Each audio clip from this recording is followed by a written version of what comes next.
قابل درک الان، مثلا این که چقدر باید بگذره تا دلت تنگ شه برام، مثلا این که چقدر باید بگذره تا از این حالت پاره خلصه درام. تو که نمیدونی من سیگاری شدم واسه یه ترک لبات، دیگه نمیکشم دوری تو، بگو آرومی چجوری تو، هوا بارونی یه گوشی تو که با هم پر عکس کنیم گالری یه گوشی تو.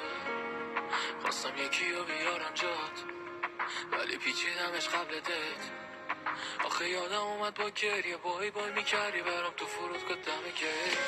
تو میخواستی منو با اون همه نمیگفتی که میشی یه دفعه خیر،